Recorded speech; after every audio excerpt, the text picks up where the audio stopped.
Of the Committee of the Whole to order. Will the clerk please call the roll? Aris, Present. Cagle, Here. Carter, Cowart, Crane, Here. Esri, Here. Varney, Here. Here. Portato, Hanauer Friedman, Here. Lakshin, Here. Pugh, Rodriguez, Here. Rogers, Shell, Present. Settles, Present. Sexton, Here. Vantage Thiranot, Wiggs, Here. Wilson, Here. Locke. Here. And I would note that Dr. Furtado has just walked in. And also, Ms. Rogers is here. Is there a motion to approve the agenda and addenda? Moved by Vantage Thiranot, second by Sexton. Any discussion of the agenda and addenda? All in favor? Aye. Any opposed?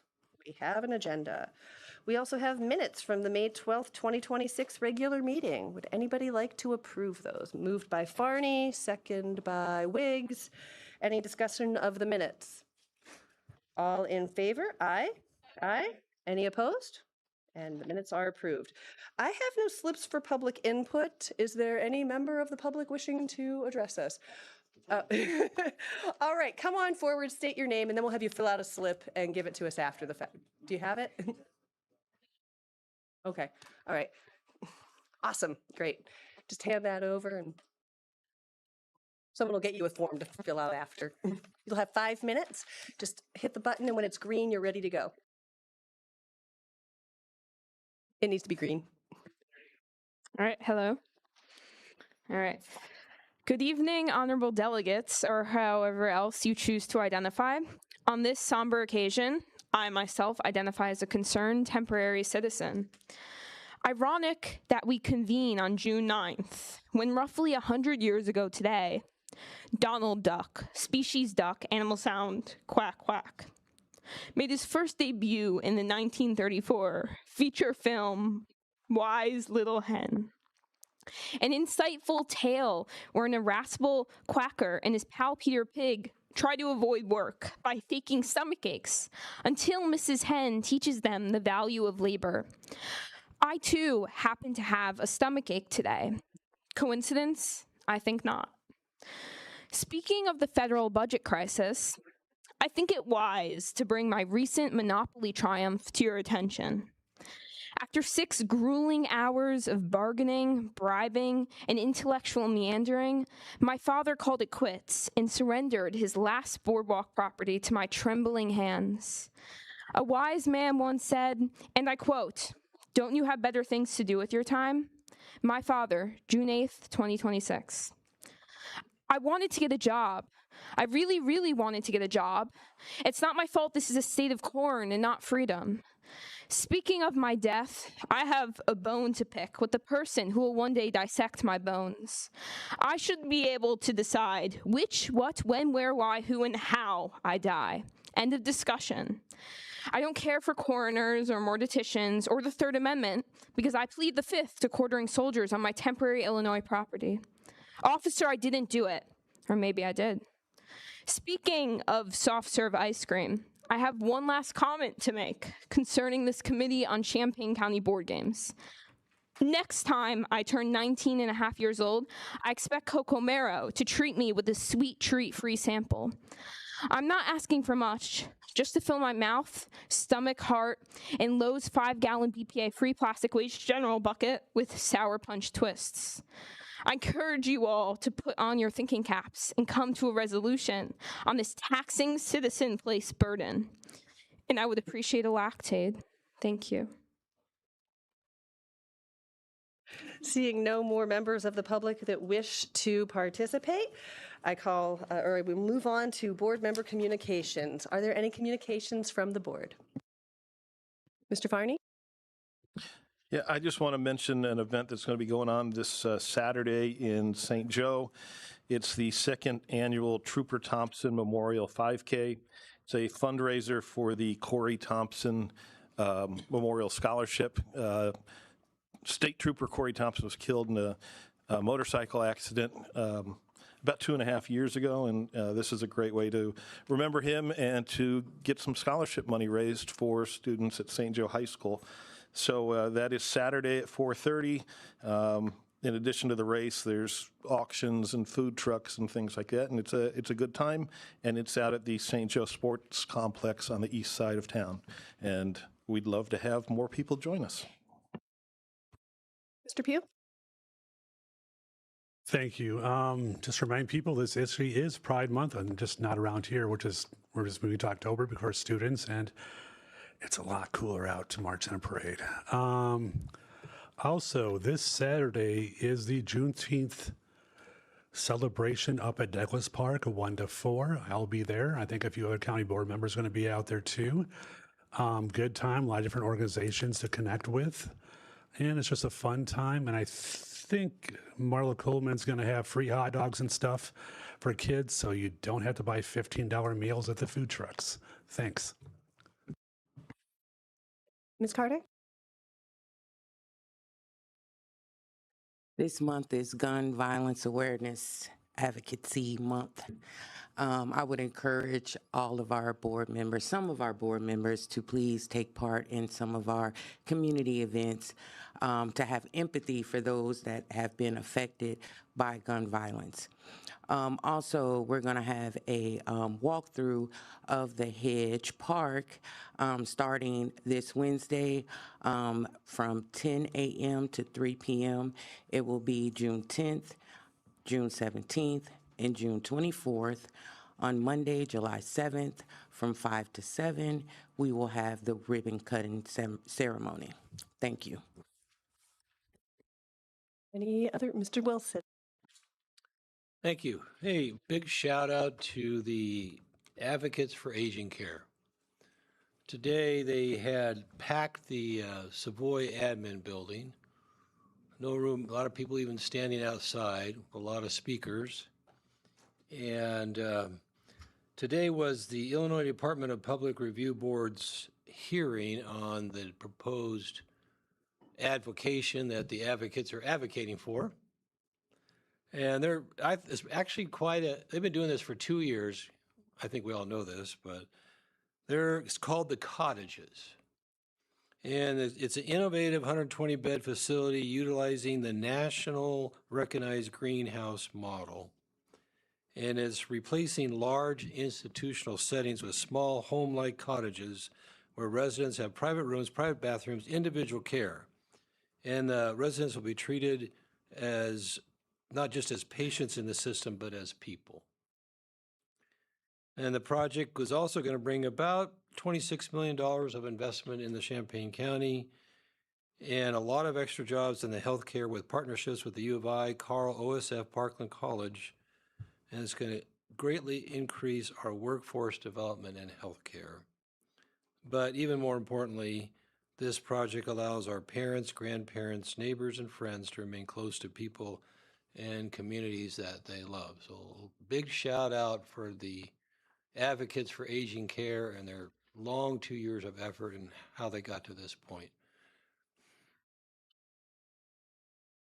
To piggyback on Mr. Wilson, if you weren't able to get out there and speak today, but you're interested in letting the state know that there is a need for nursing care in our community, if you go to the Advocates for Aging Care's website or Facebook page, they have information on how you can send in written communication up until, I think, June 22nd.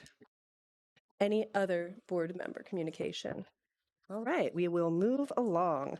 Justice and Social Services, Ms. Rogers. The monthly reports are available on each department's website through the department's report page. You can find the animal control for March, April, and May of 2026 on their webpage, Emergency Management Agency for May of 2026. Probation and court services for April of 2026, and the public defender's report for May of 2026. We also now have a court case management system update. I believe the circuit clerk is here, and it's discussion only.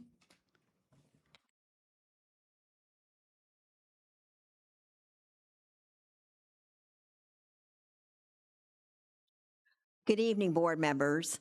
At the last meeting, Mr. Farney had asked for a brief update on what is happening with our study concerning the case management system. We actually have received the final information that we asked Barry Dunn to provide us for that study, but it's clear at this point that the county does not have sufficient funds to move forward with implementation. We're talking about, depending on which of the vendors we might look at, a range of from approximately 2.5 million if there's no data conversion to approximately 5 million if there is data conversion. And that cost is only the vendor cost. It does not include what my office would have to do in order to assist with the conversion. And that is staff time. I think we have seen some examples from McLean County and Lake County in particular about what happened with those offices when that conversion became necessary for the changeover. So what we have now, I always want to say what we have now is a failure to communicate, because I will never forget that line. But what we have now is a situation, as I talked about at the last meeting, where we have some vendors who are available to provide this service, but none that we're really excited about. And that is the problem with legal technology, is that it is behind the curve when it comes to what we need and what we should be doing in our court system to make our system more usable, more functional, not just for the staff, but also for the patrons that use the courts. And this was one of the big purposes of the study, was to talk about what we can do to be compliant with the ADA requirements that are going to be coming when we're looking at documents and court access, but also reporting, data, all the things that are necessary in today's modern world to actually be a part of what we need to be doing in the community. So as we were talking about the last meeting, I think that with another 2 to 3 year period, and hopefully with more time to accumulate funds by the county, that we will have more vendors who are more capable of stepping forward to meet that challenge. We don't have them yet. With technology, as the folks who are very fluent with technology in this room knows, what we may have today may look very different from what we may have 2 to 3 years down the road. And I think now that vendors are realizing that this kind of technology is a field that a lot of smaller companies can enter and actually be a feasible proponent for what needs to be done for the courts, especially in counties of our size. And I have heard from a couple of vendors as we've been going through the process that we're not finalists. People are revving up to be ready for that next generation of court technology. So that's good news. But what do we do in the meantime? As you all remember, back in December, we did pass a new 3-year contract with JANO to allow us to move forward with what we need to do, because we knew that this process was going to be a long one, even if we were able to do something with a new vendor. And so what I have been talking to Barry Dunn, our consultants, about, and the JANO people, is what we can do to make some changes in what we offer now to address some of those major issues I just talked about until we can be ready for a more full case management system makeover. What we're looking at is the possibility of about, and this is my estimate because I do not have exact costs yet from JANO, but looking at what we got from everybody during this process, we may be looking at about, I would say about 300,000 to make some of those changes that we really need to make now in terms of ADA accessibility and reporting and security. Security of our data is a really important issue. And as you've heard me say before, people try to mine our data every single day. Right now, we have the AS400, which is the battleship of all computer systems. And just like it was in that movie Battleship, nobody can break into that system. It is old enough and mature enough where it can withstand those kinds of challenges. But the county is going to be moving into a more modern era where everything is going to be on the cloud. And with that comes some real challenges with security that we need to be prepared to meet, because the cloud's a little bit easier to break into when it comes to people's personal information. And that is a big responsibility for us when we have a lot of information that we need to protect and make sure that it stays secure within our system.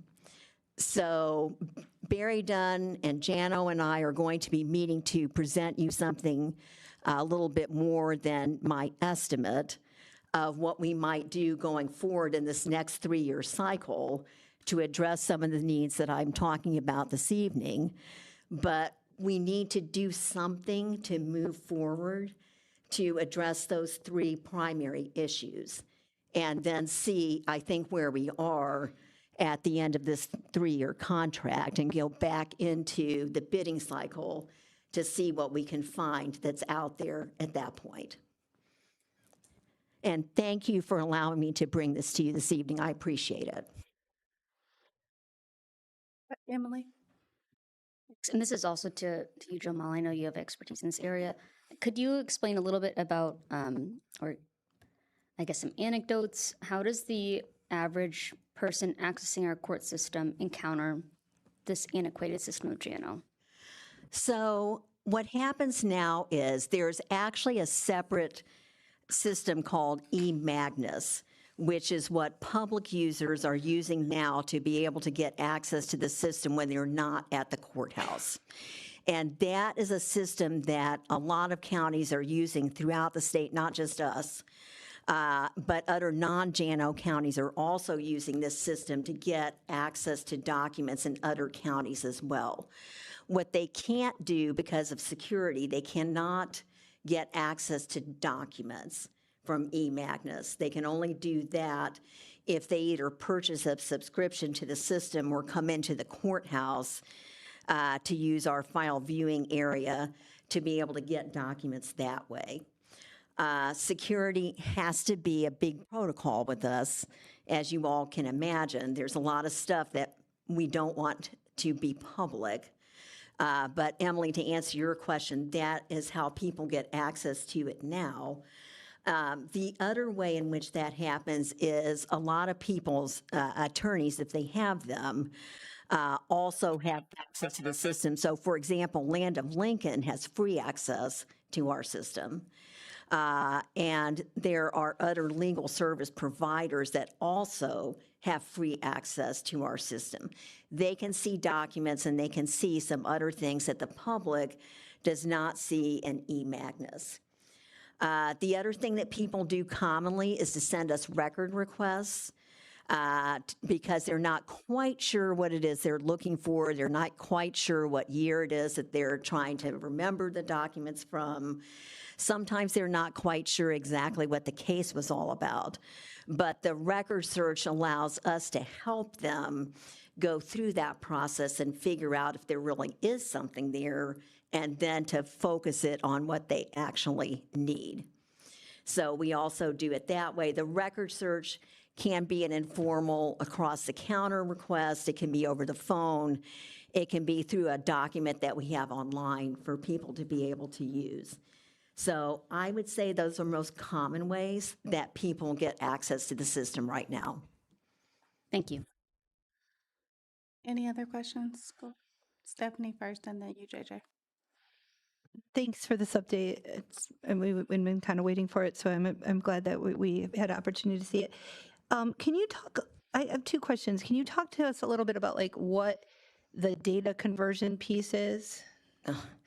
As technical people in here know, and I've learned a lot more than I ever wanted to know, I think, about that process. The last time this happened in our county was in 2003 when JANO was first installed. And when this process happened in 2003, because we didn't have anybody to really guide us through the process, it ended up in a lot of what we call conversion errors. So when documents were moved, when information was moved from our old system to then new JANO, a lot of mistakes happened in the transfer of that data. And so if you look at JANO today, from those pre-JANO cases, you're going to see notes that say things like data conversion error or something similar to that. What that looks like in our modern times is more complicated because there's a lot more data now, 23 years later. And so you have to make decisions about what it is that you want to transfer over and how you want it to happen. And there are, in my layperson's terms, there are different ways to make that conversion happen depending on how you want it to be visible, who gets access to it, and how all those things look, as Emily was saying, to the public, and then how other people can look at it too. Because now what we have in this day of more modern computer use is police agencies, the state police, some units of government, DCFS, HFS, to name just a couple of those. More people are using access to the system. They want more finely tuned data and information than what we had in 2003. And so good question, Stephanie, because one of the things we looked at specifically is with the errors in data conversion that happened in the old system, does it make sense for us to try to convert all of that data as we go forward in this process, or should we actually only go back to a certain time? So, for example, I think we were talking about 2010. The data from 2010 forward is pretty good data. And so the things that we would need to do to clean up errors and clean up things that happened are less than they would be before 2010. That's one of the things we have to decide as we go through this. So let me be clear on this. The last time we did a major like software update was 2003? Correct. All right, so, and I don't know a lot about technology, but I do know that that is, I believe, in the category we would like to call Bonkersville bananas. So just, because I know we have a lot of new board members, so just so everybody kind of understands like how we arrived here. In 2019, we did a 5-year, 7 year, the board and working with some of the IT staff, long-term IT plan. We had never had one in the history, I don't think, of the county. And we identified a series of needs. This was probably the outlier in terms of projected expenses. It was something that was of grave concern. We intentionally tried to hold money in our public safety sales tax fund, something that became more and more untenable as time moved on. So there was a lot of talk about like, oh, why is that fund balance so high? It was so high because we anticipated this. Even with that anticipation, we do not, like you said, have enough money to do it. It's not, and then we also realized that not just in terms of this, but in terms of other projects at the county, that the footprint of our funding would never allow us to probably do this project. I don't know what's going to be better in 3 years. We tried to secure we've tried different things to try to mitigate that situation. Those failed. And so here's where we are. It's not a good situation. And also, just to be clear, what she's talking about is just a portion of what the original project was, because the state's attorney and the public defender spun off their sections of the project. I think in part because this process was so cumbersome and long-term that they just I think maybe just wanted a more short-term solution, and they basically decided that they could live with a more narrow scope and what they needed, and they didn't need to be part of this big project. So that is totally separate and was outside of the scope of the original intention of the IT plan. The IT plan ended in 2025, so we now, I think, I am actually getting to a point with this. Two things. One, our job as a board is to think about like long-term issues like this. This was a huge long-term issue. Just to be frank, we weren't able to solve it. And now we're in a situation where we're going to, I mean, for all intents and purposes, throw away $300,000 in order to put Band-Aids on a system that none of us want to keep long-term, but in order to have baseline ADA compliance and public safety, it's probably something that we're going to have to do. But that could be as much as 5 to 10% of the overall project that money should be being invested in, but we do not have a funding mechanism for it. So I think that we really need to think of, like, just continue to recognize that when we are not fully understanding or acknowledging some of these long-term dark clouds that we have on our horizon, this is the kind of situation, and we have elected officials who aren't giving the tools to do their jobs properly. And then secondly, I think it's really important for us to, and I just think it is a matter of basic social justice that people are able to access their court records. And you know what I mean? We shouldn't have to be making decisions like, oh, how far back do we want to go? You know what I mean? Like, those aren't good decisions. They're not good decisions, you know, for our public. They're just not good decisions. It's just the situation that we're in and with the funding mechanisms that we have in this county. The other thing is, I think as we're going forward with this, we also need to revisit the IT plan and work with MC and come up with a new iteration of that plan, because one of the reasons that we had a software system that at this point is 23 years old, is because we did not do long-term IT planning, and we don't want to find ourselves in that situation again. So as we move forward with what's the next plan, like where are we going to go with this, we need to do that in concert with all of our other IT, so that all of the investment we did, and particularly the investment we did with some of our ARPA funds, doesn't just go to the wayside, and in 2 more decades, people are like, what the heck was that board doing back then? Why didn't they care about these issues? And Stephanie, to supplement what you said, unfortunately, harping on something that I have brought to the board before, digitization is a part of this. And one of the reasons that conversion is more difficult is because our records aren't digitized. And so that does add to the cost of what we do and the length of time it's going to take to make this happen. So that's part of what we have tried to estimate as the cost of what we will need to do moving forward. But that's not included in the money, as you said, that I'm talking about, just to do some of the temporary solutions until we can get to the end. Because what Emily said is important. We've got to do something to address our record situation.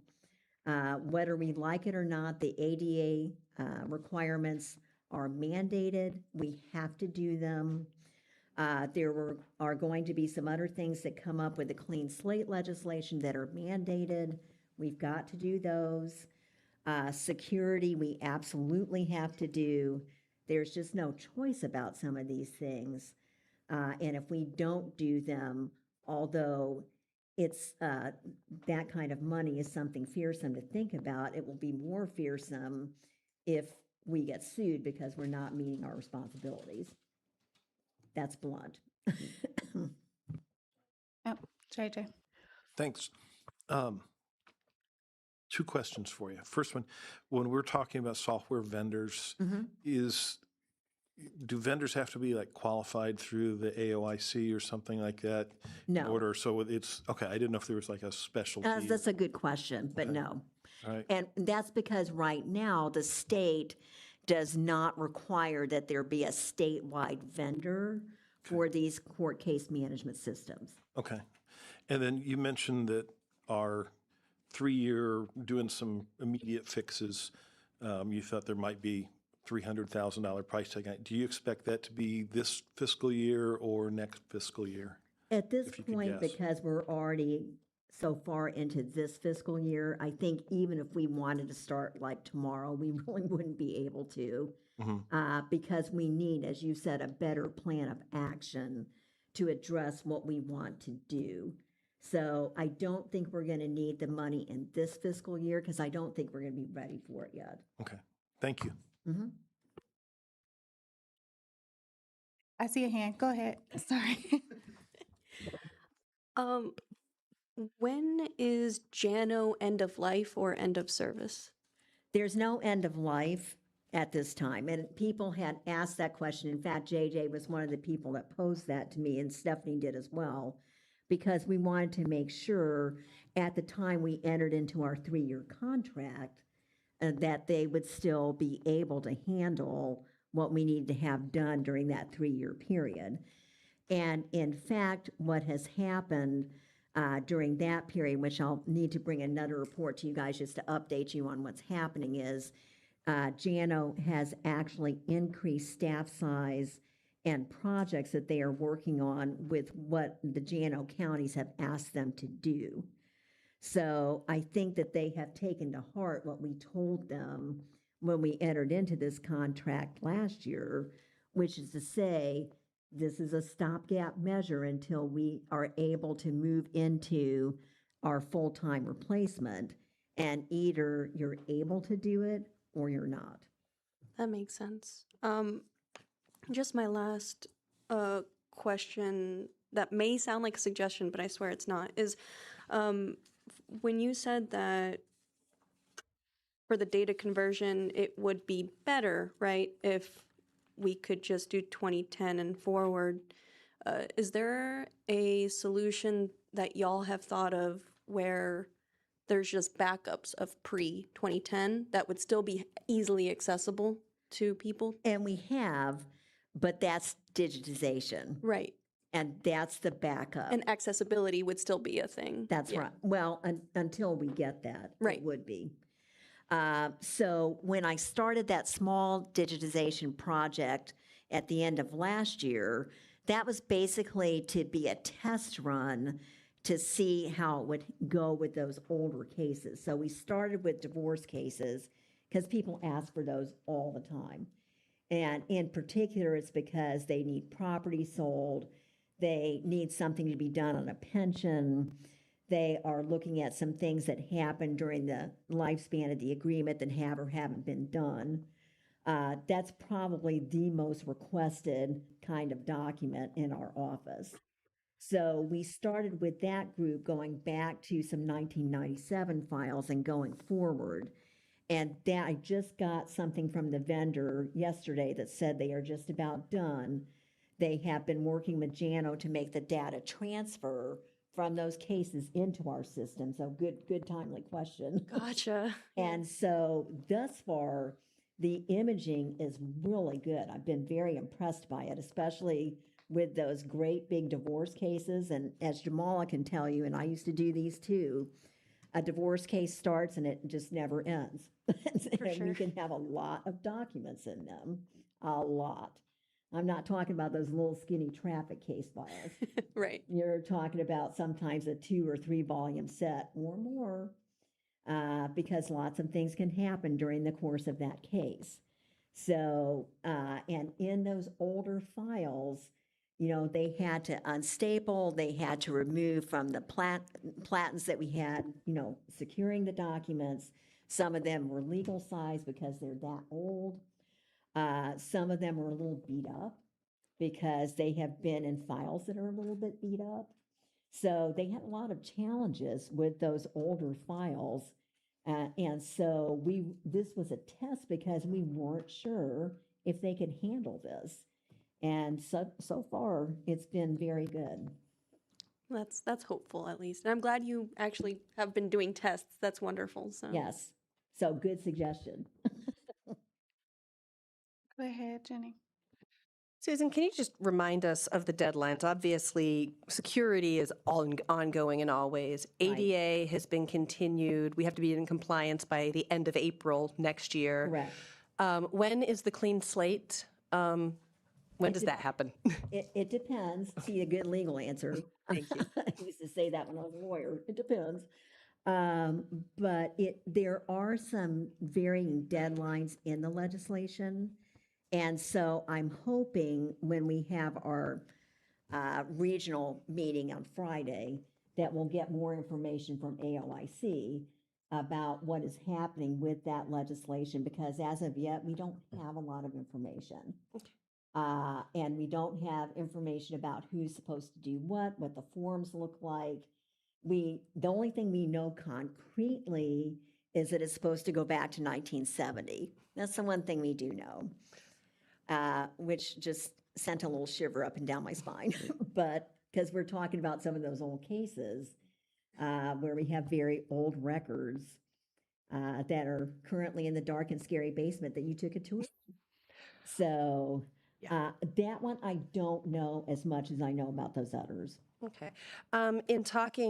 In your discussions with JANO, did they give any timeline of if we would want to proceed with the ADA compliance? I know we're not the only county that needs that. Everybody does.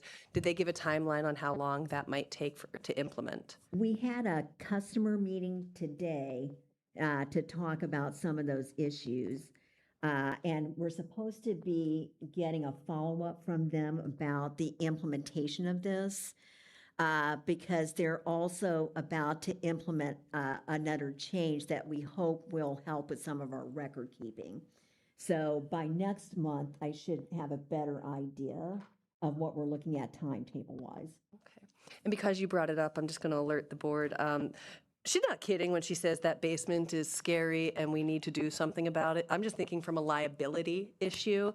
There's evidence, which includes drugs, in bins, and it has to be kept forever, and it deteriorates, and we're sending employees down there to get files and look for things multiple times a day, and we're sending employees into places where we have things decomposing, where there's tires, where there's screen doors, where there's security issues with the safety of at least one door. Things are stacked high. Fire extinguisher is blocked by evidence in one place. I have videos if anybody's interested. It is something that we need to consider, and I would like to bring to facilities for a further discussion at some point, because it's worth a tour. It's anyone that wants to do it, and it's worth knowing that that needs to be on our radar as well, on our radar of 4,000 things, but it still should be on our radar. And don't worry, I'll send the court security dog down in case somebody gets lost down there, so it's okay. Anyone else? Okay, thank you, Thank you. Susan. Can I get a motion to approve the establishing of a reentry council? So, Jen, second. Stephanie, I'm sorry. There's discussion? Go ahead. So I just had a question, and I don't know if there is an answer, but while I understand that this council will be a more top-down coordination, how do we ensure it is not heavily dominated by the people in the judicial/enforcement systems or entities? Because it does seem like the membership on there is mostly from those systems, and then the very last is social services. I was wondering, how do we ensure that it's not heavily dominated by those that are actually not in the necessarily reentry business, I guess? Go ahead, Jen. I can actually speak to that. I came onto this board to serve on the Reentry Council, and I served on it in its prior incarnation, and this may look like a bit of an overcorrection, because that was almost no one from the county, almost no one from law enforcement, almost no one it was only treatment providers, service providers, and it became, far from being functional or a good use of county funds, it just became a monthly Zoom meeting where people talked about what grant they are trying to spend right now, but we can't really spend it. And it was more of a monthly update gab fest amongst treatment providers. And we got monthly data of the 4 clients they were serving at a time for $100,000 a year. Like, it was not serving the public. So this, what we have here, where we've identified county employees who would be there or county positions that would be there, that's to start the conversation, because if you look at the ordinance, it says a minimum of this number, a maximum of this number, but the county number doesn't work out to that many. And so we'd have those experts dealing with people in reentry. We'd have the public defender, we'd have probation, we would have federal parole, because those are people in reentry coming into our community, far more than people from the state actually coming back into the community, just because of the difficulty in finding affordable housing here. But we would start with the government-funded stakeholders, basically, to start the conversation of who should we invite. Obviously, I think first followers should be there. Obviously, there's a place at the table for the various providers in town, but its idea is that we want to get it away from being just a monthly gab fest that accomplishes nothing, and that the judges stopped going. Probation would come sometimes. The state's attorney never came. The public defender wasn't even a part of it when I first came on. So this is just the idea to get it going and then go from there. But obviously, the people doing the work are invited and will be part of it. I think that's the goal. I think to that point, and that's why I identified it as being top down, and I do see it as being more coordinated if we have employees there and they're actually engaged. I'm just hoping that we can put a stopgap to this if for some reason it's much less social service people on it than those employees, I suppose, because then it's just not really going to benefit a lot of reentry folks. Historically, I guess. Samantha, I saw your hand next. You hit the nail on the head. This board or this committee could be intimidating to people that's been through the system. So that was the first problem that I had. I would like those entities, those organizations that would be involved to be named in this resolution as well. I don't think the chair of the Champaign County Board Justice and Social Service Committee should be the chair of the Reentry Council, only because of her position within this county with her daytime job being an attorney. It just seems like it's not enough community involvement for this to be truly effective.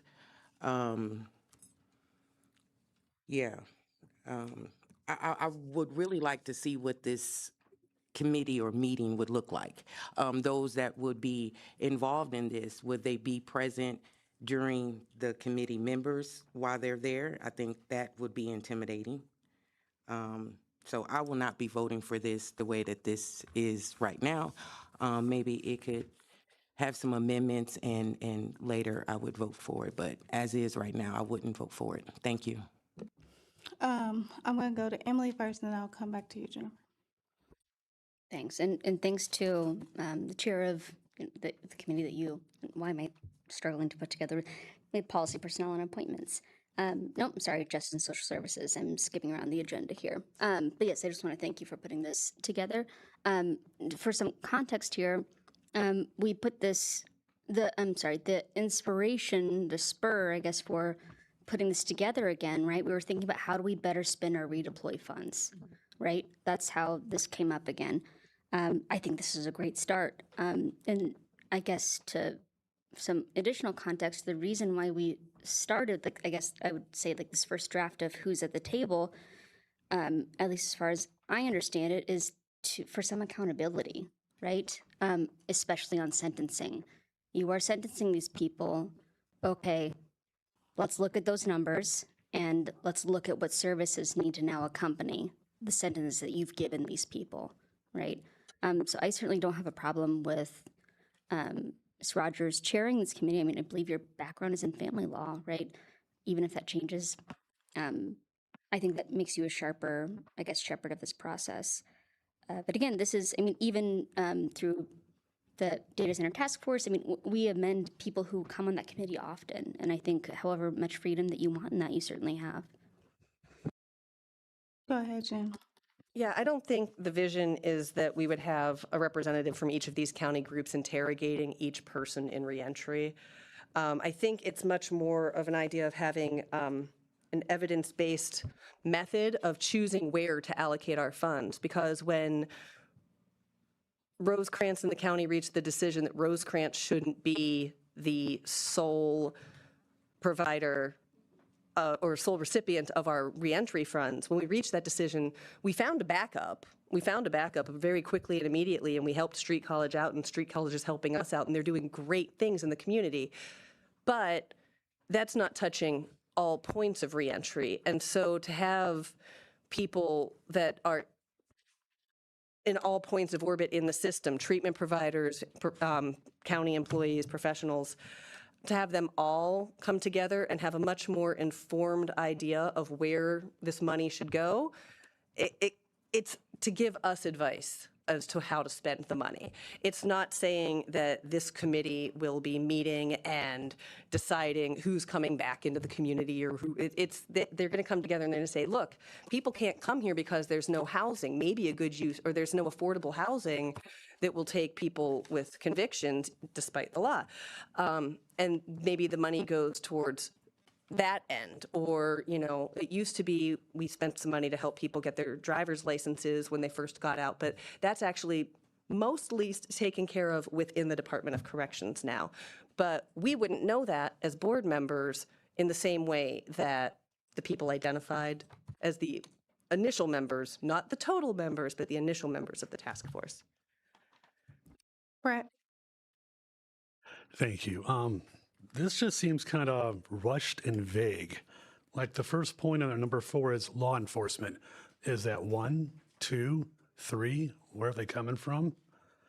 I'm just counting right now, it's supposed to be 12 to 15, and at least 8 spots are taken already on this from county and law enforcement, if not more. I would like to see maybe this go away for a month or two, come back. Let's get some community organizations signed on here. I mean, because if they're not signing on, there's no point to have this whatsoever, because they do the bulk of the work out in the community. And just to say we're going to have some, if First Followers is not signing on and some other ones are not signing on, why are we doing this then, really? Which I will say, First Followers did open the women's house, and they do have one person in there now. So they're moving forward with that. But yeah, and this is, I just can't vote for this. I mean, if it was really more fleshed out and we had, like, you know, these groups, these people, these, you know, all for it then. But yeah, just way too vague right now. Thanks. Go ahead, John. I think maybe just a point of clarification for me. So the membership bullet points aren't dictations that we're voting on tonight for this particular thing, saying you have to have a law enforcement, you have to have Champaign. That's just suggestions for, these are the types of areas that we're looking for. Is that, okay, That's correct. thank you. Go ahead. So I've noticed that some community-based social service providers that do have expertise in this, it seems they have trouble with engagement sometimes, not all. And that's something that maybe if that was added onto here, where it says the council will be able to help with engagement or help with policies that help with engagement or help provide suggestions for engagement. I think adding something like that, to Ms. Carter's point, adding that, amending that, may make it a little bit more votable for me as well, especially because if the service providers are saying that's where it's hardest, that being added to this council will help a lot in our community. I think that's something we all struggle with, is engagement. So, Emily. Final comment. We can all make amendments. Like, we can offer those up in this session, right? If anybody raises their hand and say, I would like to amend this resolution to include XYZ, to include in the task responsibilities for outreach. We can do that on the floor here. Stephanie? Yeah, I want to sort of reiterate the thanks to the chair of this. This has been something that has sort of been a problem. I mean, for 9 years, everyone on the board agreed that what we were doing at with Rosencrantz wasn't working. And no one would do any, we just kept being like, oh, we'll work on it next year. We'll work on it next year. Up to and including actively having conversations with some of the service providers on just like, hey, would you prefer to have the money? And it's very rare where service providers like, no, but they were like, no, because just to be honest, the reentry, like I think everybody who was on the reentry council cared deeply about it, but it wasn't doing anything. I mean, like literally we were serving like maybe 4 people a year. There was a great deal of frustration around it. And I don't think there was a lot of hope that if it just moved to another person, another entity, that it would get any better. So to that end, I mean, I think what about this as a proposed amendment? The very first thing, the Champaign County Reentry Council is hereby established as an advisory body to support coordinated reentry planning and strategy development and engagement with community-based social service providers with reentry expertise in Champaign County. Like, so we could emphasize that that's the purpose.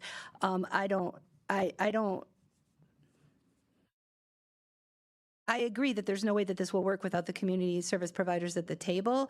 I don't see anything in this resolution that leads me to think they would not be at the table. That's just not how this would function.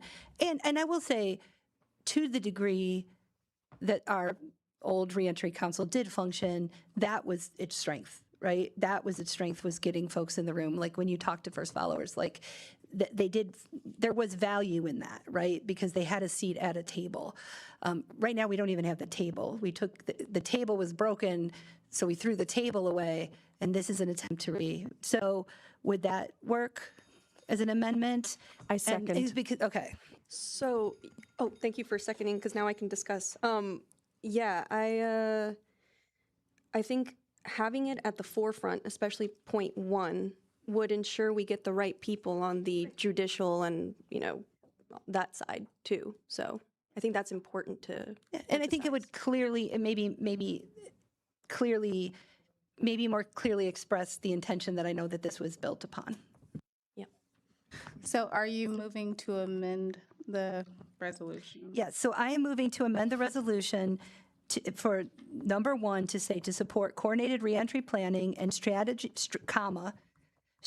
development and engagement with community-based social service providers with reentry expertise in Champaign County. Do I have a second? Okay. Now we discuss that. And Samantha, you had your hand up. Do you want to discuss that? I was just going to point out where it says, when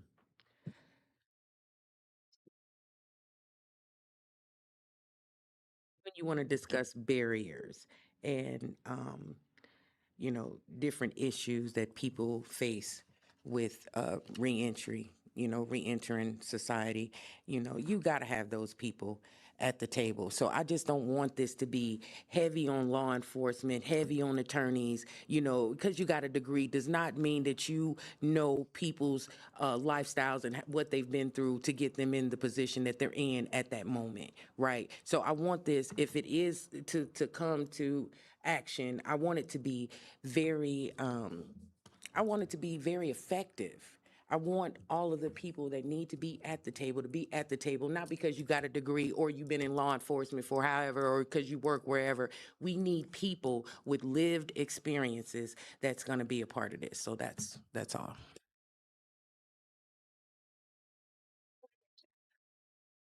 I agree with every point you just made, Samantha. And I think after we vote on this amendment, I can suggest maybe we add some numbers into, the makeup of the body. But I think first we have to vote on this amendment, and then we can make an amendment saying that we have when we're listing the membership, we add numbers of how many. You know, we can make it up of this many members, one from here, one from there, or 5 from these 7 categories, and then 3 or 5 or 8 social service providers. We can add those numbers then, but I think first we have to vote on this amendment. Okay, Brett, and then we'll vote. Sorry, yes. I'm still going to vote no for this. I mean, we really are putting the cart before the horse. We should be asking the community organizations if they're interested in this first. If they even go, yeah, we might be interested in this, we should get a list of those people at least first before we start even really pushing this out. But that's just me. Thanks.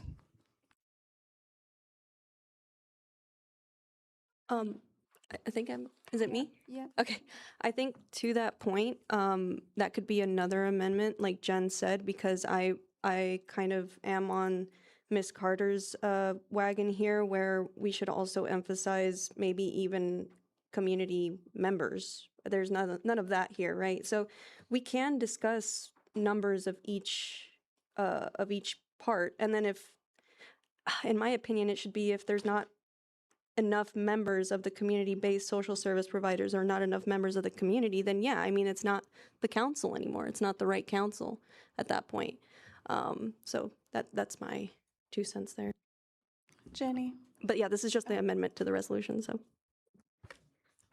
I just want to make sure I'm clear that one of the main points of having the reentry council is that it helps us understand where we can most effectively deploy funds that we receive as a county to these organizations that are doing the work. I can't see why they wouldn't want to participate in the process of making sure that we get the funds to the right places. I think once we establish how those percentages break down, I can't understand why there would ever be a no. Thank you. Ellie, go ahead. Yep, go ahead. I would also question the bullet point for law enforcement, given that the sheriff's office is law enforcement and the corrections people are law enforcement and federal corrections are law enforcement. Is that not redundant? Is there a reason we're calling that out specifically, or is that not possible to be under the umbrella of, you know, the sheriff's department and corrections and federal law enforcement? Are we still just discussing that First Amendment? That we like, that's probably a broader, sorry, I didn't mean to jump in. No, you're okay. Brett wants to address something. No, I'm just, and if this at this point makes the next point, should we maybe table this for 1 month, get people to think about some more, put a lot more effort into this, talk to some people, get some names that are interested on this, and then come back? Because it sounds like that way everybody get their feedback into it, they can do stuff, and we don't take the next hour and a half at a meeting doing it. So I make a motion to table this until the next cow, which will be in July. Okay, so August. right now, I want to be super abundantly clear here. Y'all can't do anything until you vote on this amendment, because that's what's on the table. Like, let's try to follow basic Robert's Rules of Order. Okay, so what we are currently voting for is Stephanie's amendment. So all those in favor, do we have to do a roll call for this, or, okay, all those in favor? Aye. Those opposed? Okay, so that passes. Now you can make your motion. Now I'll make a motion to table this until August, and hopefully by that time we can get a lot more input on it. That's all. Thank you. JJ seconded. I will just advise everyone or remind everyone that the reason we brought this to you guys was in, I think, December or January, when we were voting on giving the $100,000 to Street College. People were upset because they said they didn't have enough time. And so I just want to remind everyone that if we start this committee and they are not able to come to the table with us before December with suggestions, then it is likely that we will be giving $100,000 to Street College again. But go ahead, Jenny. Yes, to the point of what Ms. Rogers just said, this is in response to something that happened months ago. I know that you've put a lot of work into this, and I can't name a resolution that we've ever brought before where we already named who would be on the committee when we were setting up the committee. This is to set up the committee and to make it so that we have a place to invite these organizations to be. So now we need to vote on tabling it. Is that correct? Okay. All those in favor of tabling it to August, Cal? Okay. All those opposed? Nay. It failed. Okay. Now we're back to voting on the amended resolution, but Jenny has an amendment. Go ahead. Sorry, the previous reentry council, to Ms. Carter's end, was a liaison position, and I don't think we need to make it one of the duties of the Justice and Social Service Chair. I think it can be just like it was before, where it's a liaison position, which would be appointed like any other liaison position is. So I would move to amend wherever the heck that is. Thank you. In 3, yeah. So instead of relationship to the county board, Justice and Social Services, I think we can amend that to say that the chair or a member of this will be a liaison appointed by the county executive. We can just say the liaison to the reentry council can be appointed by the county executive. And I don't think we need to say it can serve as the chair unless we want it to. I don't think that needs to be the case. I think that we just change 3 to relationship to the county board, Justice and Social Service Committee shall be a liaison appointed by the county executive. Do I have a second? Okay. Discussion on Jenny's amendment. Go ahead, Stephanie. Are you okay with that? Yes. Okay. I think she prefers it. Any other discussion? Go ahead, Jeff. Thank you. Big picture, I applaud the effort to establish this council. And no plan is perfect, and doing something is at least in this measure is better than trying to make it perfect. On number 3, though, I would rather just say that the chair of the Champaign County Board of Justice Social Services is either the liaison to the county board, doesn't have to be appointed, just got to say it. I don't know why the county executive needs to say it, or just as the ex officio for this council. That's all. I don't think it has to be appointed or declared. We just do that. And then why we could just have the council members vote who could be their chair for a period of time. That may be better because maybe the council members that are forming this council may have a better idea who would function as the best chair. Jenny, did you have, no, you changed your mind?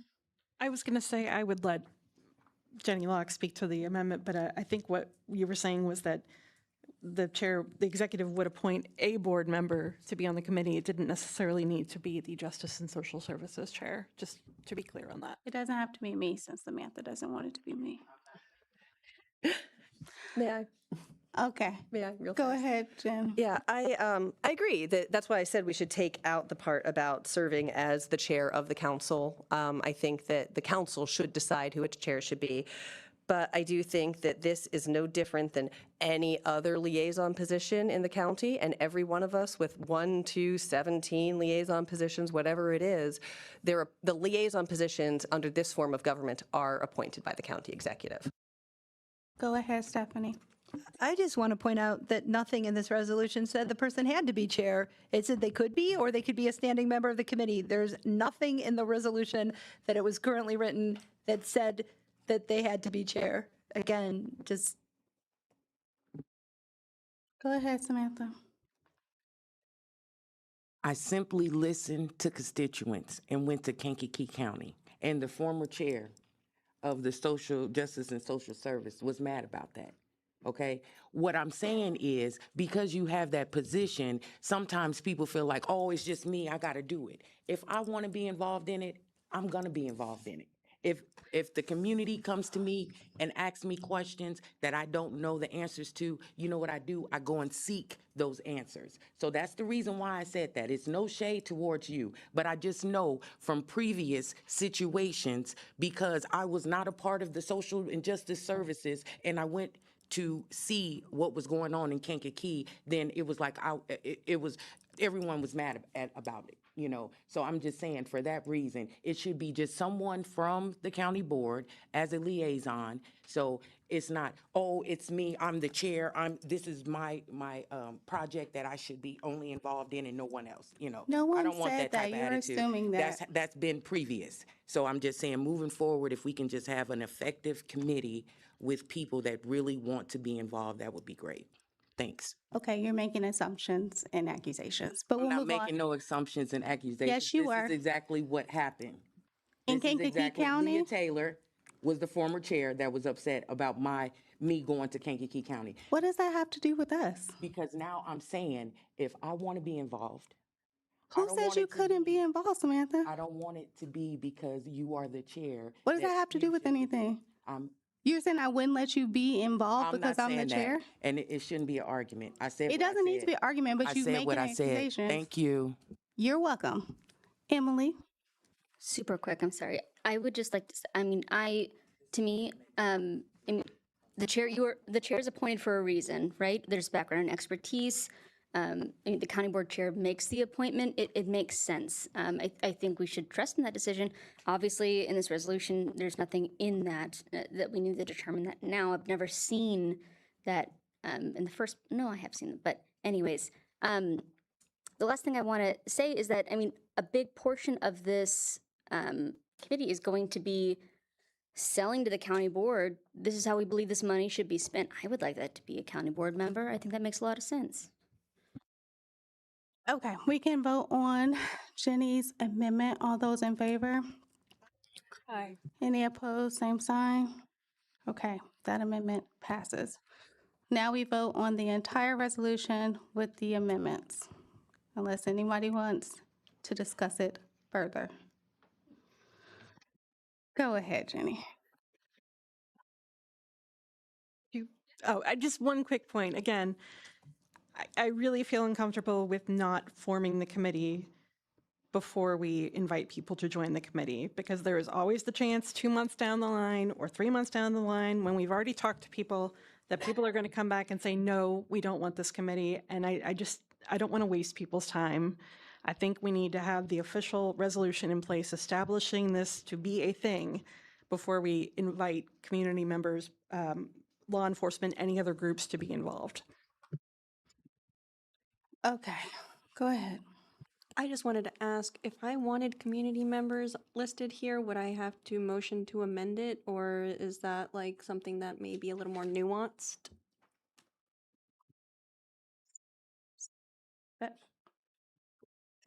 Okay, I got an amendment. This last sentence, community-based social service providers and community members with because I do think there could be a free-floating entity with lots of experience that is not associated with a particular group. You know what I mean? Like, they're not part of a group, and maybe they'd be great, right, to have on board. So community-based social service providers and community members with reentry expertise. Is anybody seconding that? Jenny, you're seconding it? Second it. Okay. Oh, wait, actually, can I'm going to change it. I'm going to amend my amendment. Community-based social service providers and community members with reentry expertise and/or experience with the criminal justice system. Thank you. That's how I was going to comment after this. So I will accept that as a friendly amendment, a friendly motion, and second again. Okay. Sorry, Daniel, go ahead. Sorry. It already includes additional members may be included as needed to support the work. Okay. Go ahead, John. Just to clarify again, kind of based on the amendment, there's nothing stopping anybody from joining this council if the council decides that their input is valuable. Correct. right? So we don't have to list every single possible person in the bullet points. Correct. Okay. Any further discussion? Now we have to vote on Stephanie's amendment. Okay. All those in favor of Stephanie's amendment? Aye. All those opposed, same sign. Okay, Megan, you keeping up with all the amendments? Okay. So now we can vote unless there's further discussion on the resolution with all the amendments. Okay. All those in favor of the resolution with the 3 amendments, say aye. Aye. All those opposed, same sign. Okay. I don't have any other business, I don't have a chair's report, and I don't have any items to be designated on the consent agenda. Thank you. Moving on to policy, personnel, and appointments. Ms. Vanish-Thierenot. Promise not to take that many amendments on anything. We have a monthly HR report, pages 9 through 13. I will entertain a motion for establishing a legislative committee, which you can find on page 14. Ms. Hannah Freeman and Mr. Farney as a second. Any discussion? Again, that's page 14 if you're curious. Brett? So what exactly is this council going to do, or committee, I'm sorry, excuse me? Can you be like more in depth?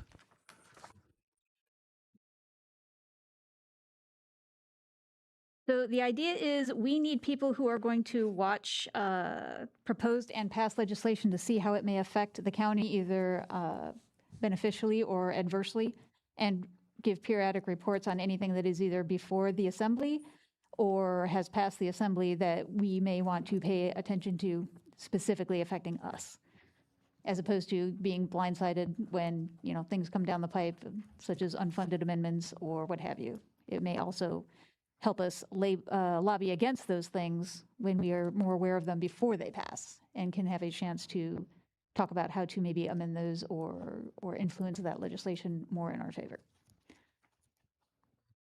I was just asking that because couldn't we just have a liaison and not a full committee to do this? If they're just This is keeping more track? than one person is going to do. Okay, that's what I'm just trying to find out here. And then how are we going to lobby them, or what are we going to do here? I'm just trying to get more information. Thank you. Ms. Locke? So that was my first question once upon a time when we first discussed this. Like, why can't one person just do this? Because anytime you get 5 or 7 or 9 or however many, in this case 5 together. But the idea is if you're going to speak for Champaign County, you have to speak for Champaign County. If we're going to be taking a position lobbying, we need it to be the position of the county.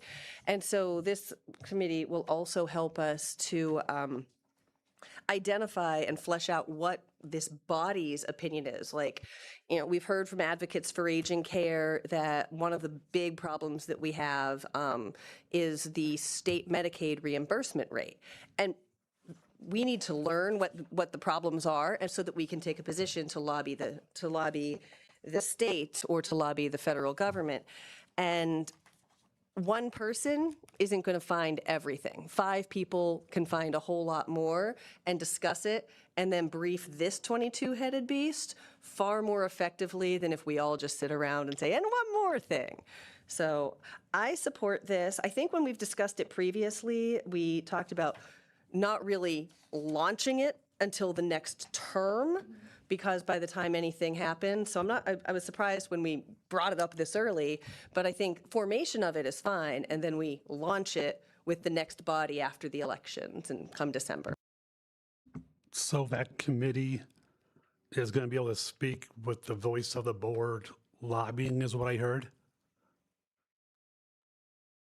Yes. Okay. So I was actually, my main concern before all of that was mentioned was, oh, is this going to put more work on county employees, right? But it sounds like it might actually relieve a little bit of that. And yeah, okay, that alleviates that concern.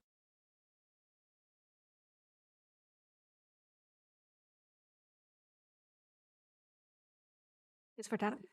I mean, I think it would be great if we got to the point where we were actually lobbying.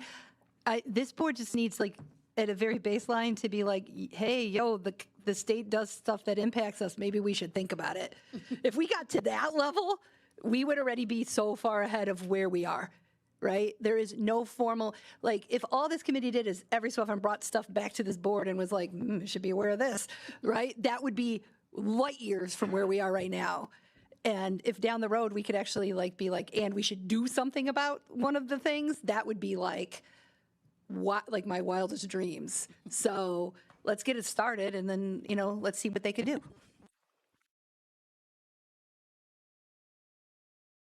Yep.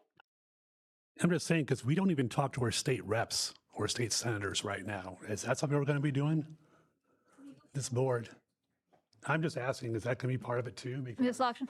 we don't even do that. I mean, that could be part of it. That's why we're forming the committee, so that we can try and do this work at the level of the state government and understand what's happening. I don't know what's happening across from me, but I also, I want to ask about, like, we are having a committee of 5, but much like other committees that we have within the board, they will discuss things, they will bring them to the board will vote on these things and decide as a whole what our position will be. It's not 5 people deciding this is the opinion of the full board. Scar. Yeah, to piggyback off of Brett, we don't even talk amongst ourselves because we got personal issues that the auditor has just stopped all of our friendships and relationships. But now I'm glad that she clarified that it wouldn't be just solely on 5 people that's designated to this committee to make decisions. It would be great to have the whole board's input on what's going on legislatively. So thank you for that clarification, because I couldn't trust some of y'all's opinion. Thank you. All right, seeing no other comments, I'm going to call for a vote. All those in favor of creating this legislative committee signify by saying aye. Aye. Any opposed? Ayes have it. Member Vantage Theorenot, can I just clarify? So is the direction from the board that you don't want this committee to meet until after the next organizational meeting? Okay, I just want to confirm that on the record. That's what we're stating. Okay, great, thank you.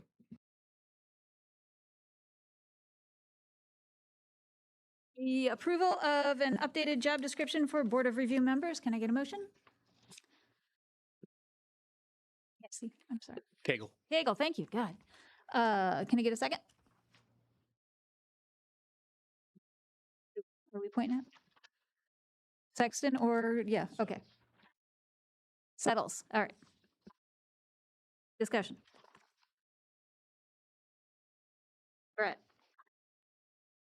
Thank you. And maybe I did this, but we're giving somebody a $5,000 raise for the chair when I guess we're showing our structural deficit. Am I reading that correctly? So this formula actually lowers our overall Board of Review costs right now by $5,000 by bringing the new people in confirmed at the 80% of grade range I.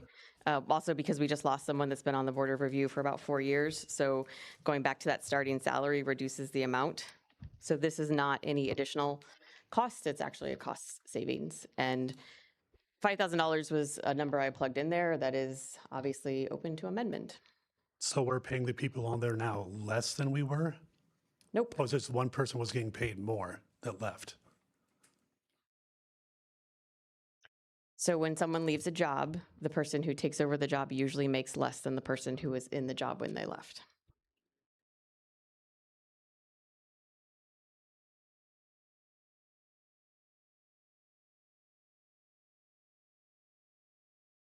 Mr. Wilson? Thank you. My question is really related to 2 things are being discussed at once on this resolution. Item 8 Alpha 3 is approval of job description. And then we move over to page 45, G, under finance, approval of salary schedule. Why wouldn't we just have this page 15 only talk about job description Then we get to page 45 and talk about salary schedule. Why are they combined together? So the policy committee approves the description and the finance committee has to approve the financial part of it, but it is one resolution at the end that goes to the county board. There's two separate resolutions here. No, the job description is going to get attached to the resolution that you're looking at. It's just that the approval process in the committee of the whole is in two separate committees, and then it gets merged into one and sent to the whole board. I mean, if you can come up with a more complicated way, Yes. we're happy to do it, but Yeah. Thank you for that admonition. You're so sweet. So, although, are we preparing this on April 2013 or June 2026? this is the old one, right? This is not the updated one, the one that says 2013. This doesn't look like the old one. It's the new one. It just has the wrong date, I'm being told. Are we discussing then the job description, or is that a separate? Yes, you can. Yeah. Okay. Would that be a friendly amendment to adjust the date on the job description? That'd be great. Yeah, with friendship in mind. True. Ms. Carter, would you care to second the friendly amendment to update the date on the job description to 2026 as part of your? Thank you. And you can also comment. I believe you had a comment. Yeah. I just wanted to know, how many members do we have on the Board of Review? Is it 3 now? Okay. And so do you think that this may cause some conflict or confusion with the remaining members because it's not all across the board being adjusted? Can I speak to that? Yeah, go ahead, Ms. Locke. All right, so currently there are 3 members. They all earn the same, basically, and they elect a chair. The chair has additional duties for which they are not compensated.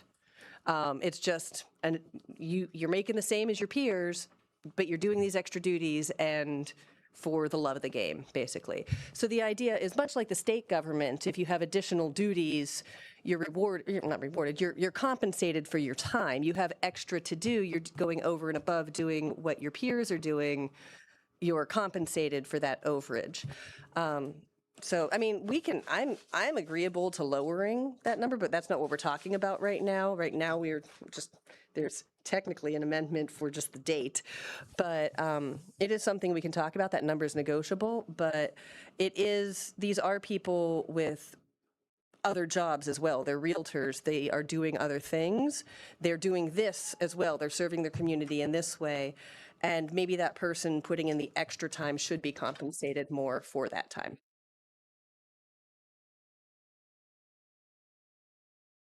Oh, Michelle, go ahead.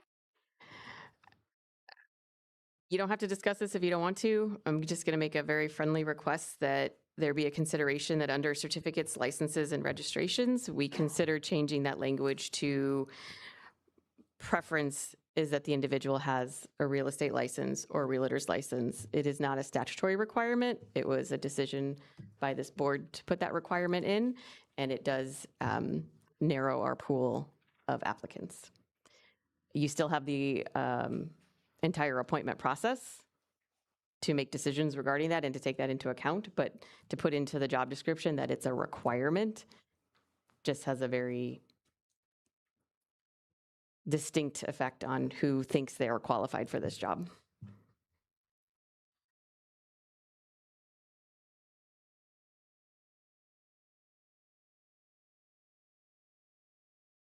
Go ahead, Judy.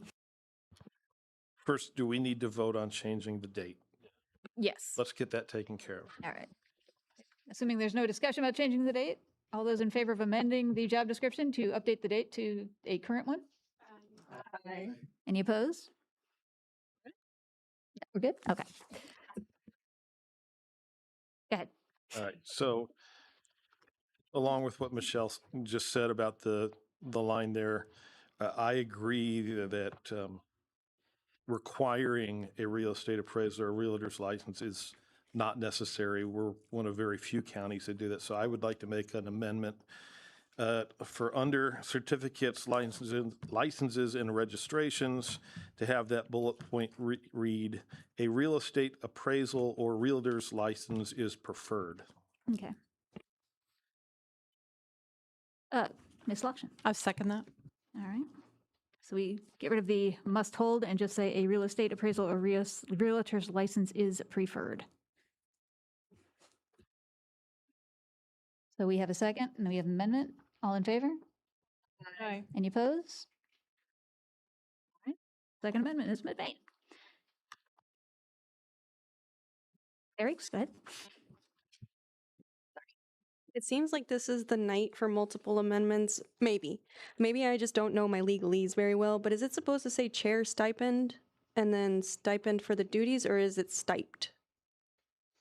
It's supposed to say stipend. Okay. Missing N. Okay. Thank goodness. Okay. Well, yeah, I guess I motion to amend that to stipend in both words. There you go. Yeah, I think that's just a typo. I think we can just point that out.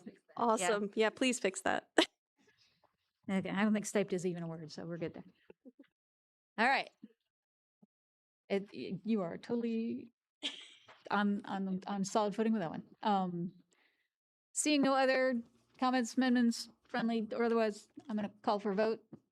All those in favor of the amended resolution? All right, all opposed?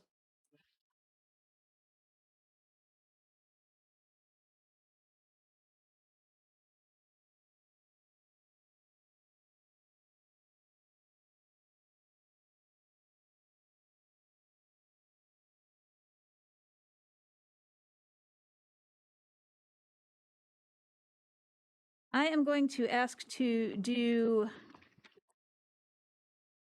B, C, E, F as an omnibus, since they are all the same dates. We do A After, first. well, after I do A, I just want to make sure I've got all my dates. And then we can do D and G as another. And we'll do, they're the same dates, aren't they? No, but they're not the 32 same and 31. position. Damn it. All right. Never mind. All right. Appointing James Johnson Jr. to the Edge Scott Fire Protection District, term ending 4/30/2029. Can I have a motion? Next Aries, and seconded by Cagle.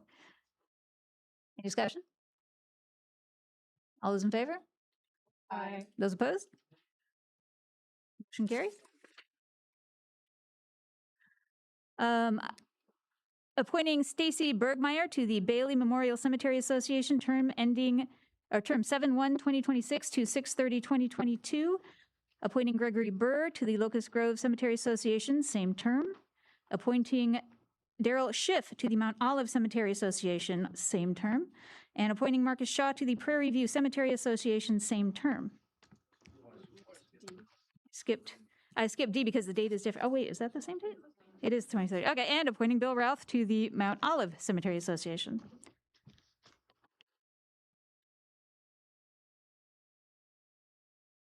See the same? Okay, and appointing Gregory Burr to the Locust Grove Cemetery Association, same term. All right, can I get a motion? Mr. Farney, seconded by Mr. Wilson. Any discussion?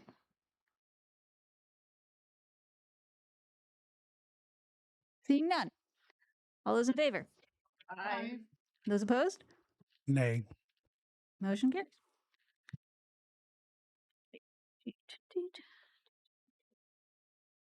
Sure. I just want to, I understand the strategy of voting no and keeping these off consent agenda. I would just hope that you stay the entire meeting if that is something that you'd like to do, especially when we get up to the full board. I think you didn't open up for discussion is the reason why he said something, or the reason Brett, I think, wanted to speak. No. Did you want to speak to the first one? You don't have a right to tell nobody when they can leave. You just make sure you show up. Appointing Chris Diana R. to the Board of Review, term ending 5/31/2028. Can I get a motion? Ms. Lokshin, seconded by. We skipped Did we skip G. G? Yep. Isn't that what I'm doing? No, we did G. G was part of A through F. It was it was 31. Okay. Appointing, all right, let's save it, G, or save H. Appointing Mindy Brand to the Forest Preserve District, term 7/1/2026 to 6/30/2031. Can I get a motion? Mr. Sexton and Mr. Wilson. Any discussion? All those in favor? And those opposed? Nay. Motion carries. Appointing Chris Diana R. to the Board of Review, term ending 5/31/2028. Can I get a motion? Mr. Farney and Ms. Luxon. Any discussion? All those in favor? Aye. All those opposed? Nay. Motion carries. The currently vacant appointments are on the county's website. The county clerk's fee report is on page 30 of your packet. I have no other business. I have no chair's report. Designation of items to be placed on the consent agenda are none. I thought we had a unanimous Board of Review members. Nope. Okay. Okay. Moving on, we have finance. Ms. Hanauer Friedman. Okay, we've got budget amendment BUA 2026-5388, Fund 2075, Regional Planning Commission, Department 100, Regional Planning, increased appropriations, 100,000, increased revenue, 100,000, reason appropriation of funds for the Decatur Urban Area Transportation Study. Can I get a motion? Locke, second by Vantage Theorenot. Any discussion? Chair Locke. I just want to point out that RPC has started doing something that can kind of help put us at ease about them owning a building. They recognize that they have some very special knowledge that maybe many in the community, many in the state don't have. So this isn't a grant, this is a revenue generator. They're selling their knowledge to Decatur for $100,000, and that's wonderful, and they're making sure that they're not just grant dependent, and I really appreciate this. I would also just ask our fellow board members that BUAs, if they're not on consent, will require 15 people to vote for them, which means we'll have to have 15 people at our full board meeting next week. So I would ask to please, I understand we are all entitled to vote however we want, but please vote for this if you support it and try to score points elsewhere. Any further discussion? Seeing none, all those in favor signify by saying aye. Opposed, same sign. Motion passes. BUA 2026-5468, Fund 1080, General Corporate, Department 31, Circuit Court, increased appropriations, 50,000, increased revenue, 50,000, reason appropriation of funds from the Administrative Office of Illinois Courts Technology Grant. Can I get a motion? Esri, second by Sexton. Any discussion? Seeing none, all those in favor signify by saying aye. Opposed, same sign. Motion passes.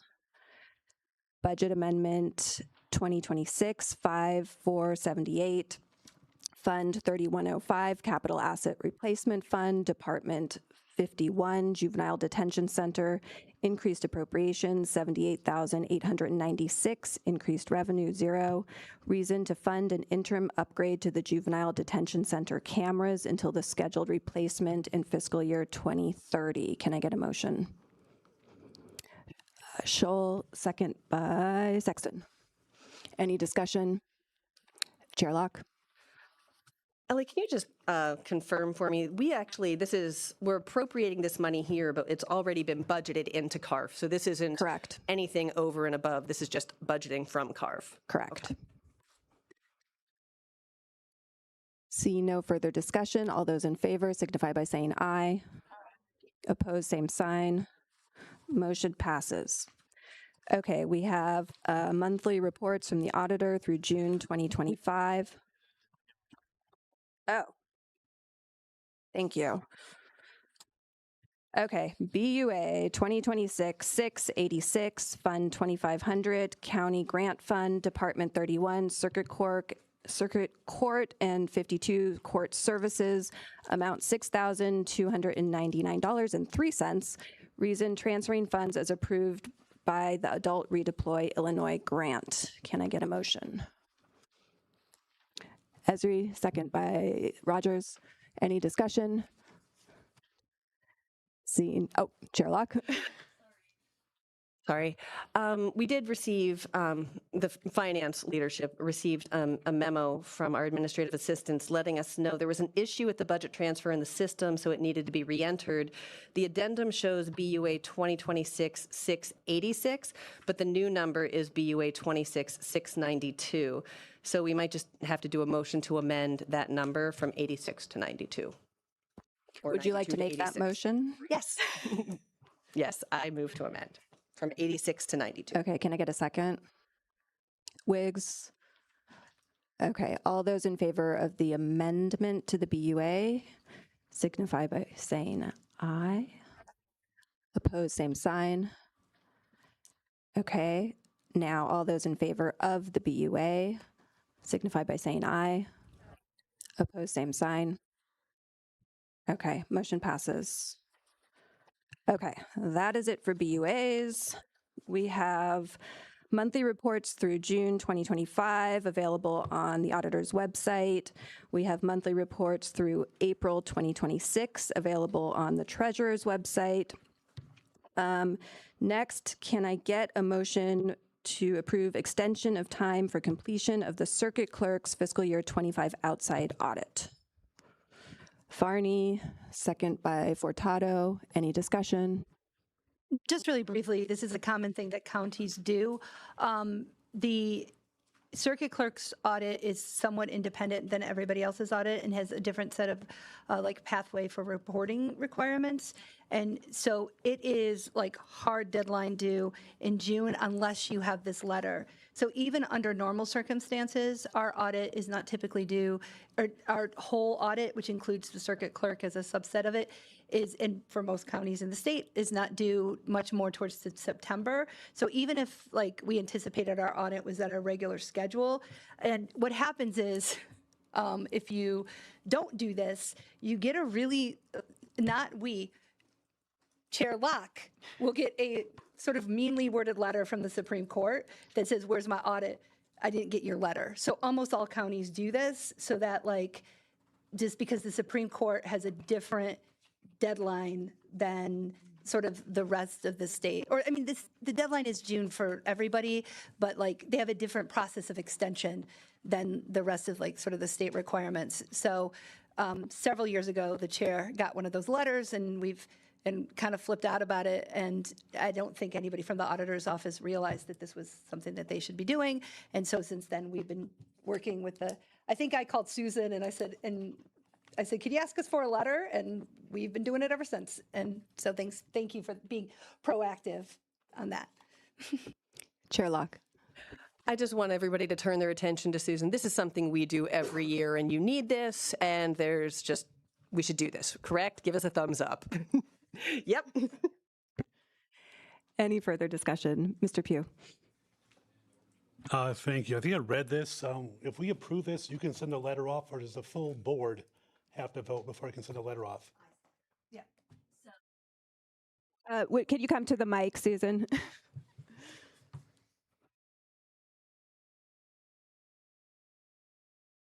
So the question is, who sends the letter? I do. No, you send it, but yes, if we vote on it tonight and it goes forward, you can send it right away? Or? I can send it right away. It Okay, does not 'cause it have to looked a go to little the full bit board. confusing in there. I just wanted to make sure. Yes. That was all. No, I'll send it right away. There we are. Any further questions or discussion? Seeing none, all those in favor signify by saying aye. Opposed, same sign. Motion passes. Next, we have Regional Planning Commission approving, or can I get a motion for approving the application and if awarded, the Decatur urban area transportation study? Lockshin, second by Vantage Theranot. Any discussion? Seeing none, all those in favor signify by saying aye. Opposed, same sign. Motion passes. Next, Sheriff, can I get a motion for award of contract for the All Hazard Mitigation Plan update pursuant to RFP 2026-003? Motion by Farney, second by Cagle. Any discussion? Seeing none, all those in favor signify by saying aye. Opposed, same sign. Motion passes. County Executive. Okay, so first we have our available budget report, through May 2026. That's information only, pages 42 to 44. Next, the audit update was distributed. You should all have it. It's a white, one of the white papers. We're very, very close to a completed audit, and we expect that it'll come before this board for acceptance within the next couple weeks. Fingers crossed next week when we're all here. Otherwise, we will have to call a special meeting. So don't go out of town. Any questions? Yeah, Mr. Pugh. So according to CLA, we think we're going to have this before July 1st before us. That's what it sounds like. That I is just want our to make hope. sure. Yeah. Well, weeks could be 3 weeks. I'm just like, okay. Yes, They have thank been you. told in many, many times that before June 30th is what we need. Any other questions? Okay. Moving on, we have the approval of the salary schedule for Board of Review members. Can I get a motion? Vantage Theorenot, second. Scholl, any discussion? This is what we already talked about earlier. Okay, seeing none, all those in favor signify by saying aye. Oh, sorry. No, we have the same, we need to just amend stipend. We don't need to amend it, we just need to correct stipend. That's all. Add an N. Okay. Anything further on this one? Any questions for Michelle? Yeah, I just have one quick question. Mr. Wilson? Historically, Board of Review chair does not receive a stipend. What has caused this to change? That the chair now needs to have a stipend when before they did not? Sure. So it just seemed like the opportunity to clarify that piece, which is the entire point to the resolution. We have very little written guidance on how to set these individuals' salaries. The most that we've been able to find is a single statement, I think, in one of the job descriptions that says the salaries are set by the county board. That doesn't really help us to understand the COLA, the starting versus someone who's been here, and is there any difference between the chair and the other individuals? So these are all suggestions. You can amend all of these. I'm just asking that there is clarification on all three of these points in some form in this resolution.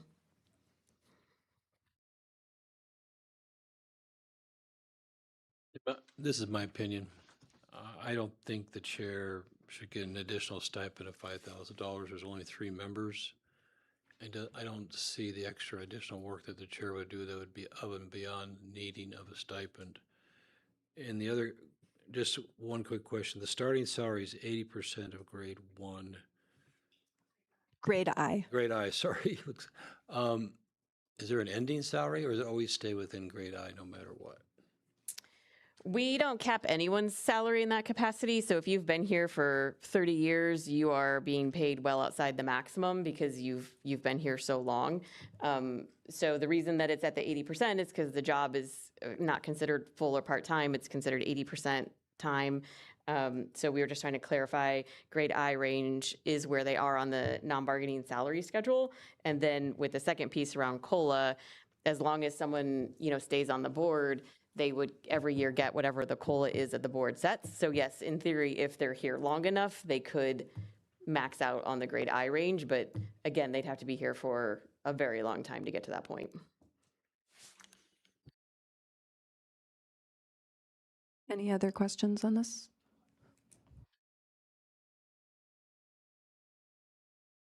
Okay. All those in favor signify by saying aye. Opposed, same sign. Nay. Motion passes. Okay, so I don't know why the biggest item is last, but here we are.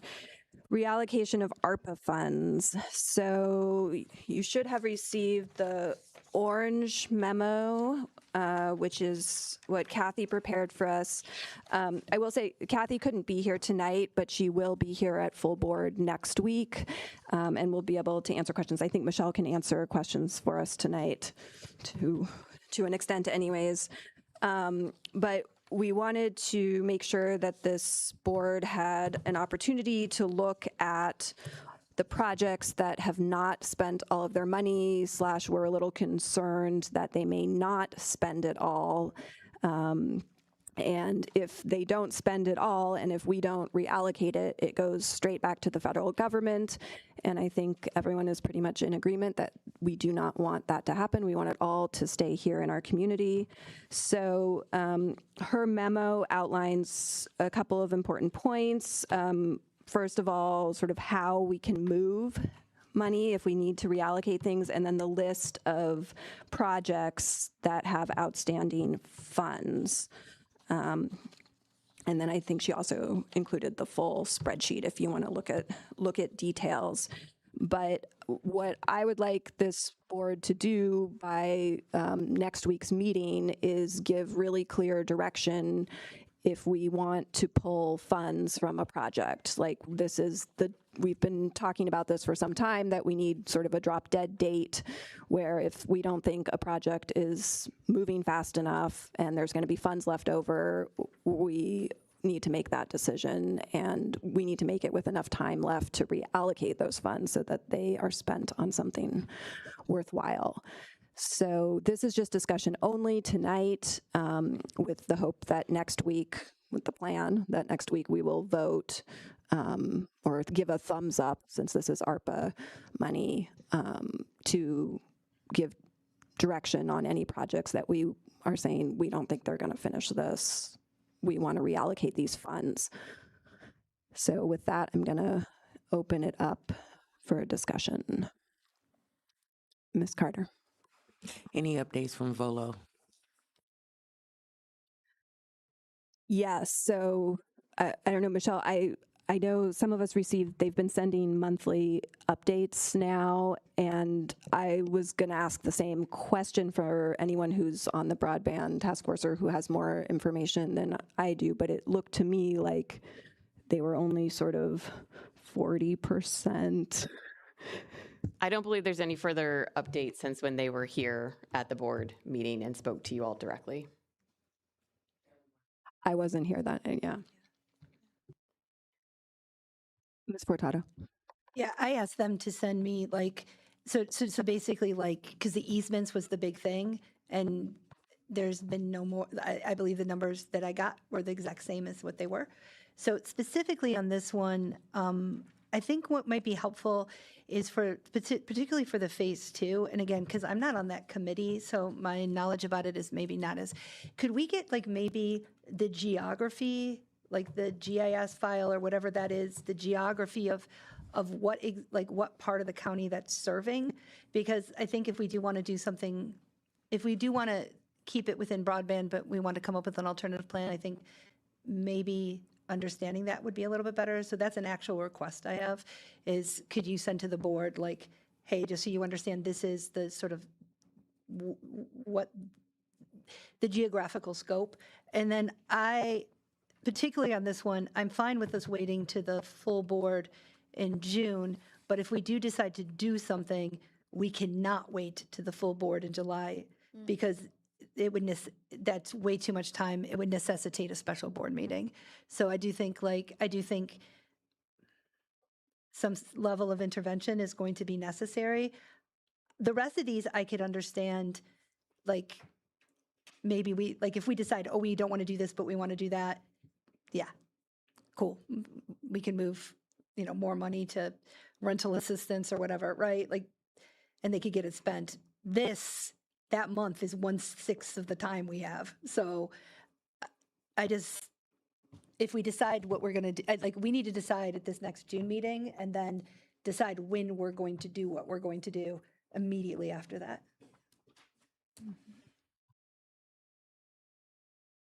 Chair Locke. To all of these, we have to consider if we take the funding back, how is it respent? You know, there's water districts, I was speaking with the Farm Bureau earlier today, there are water districts ready to take water money.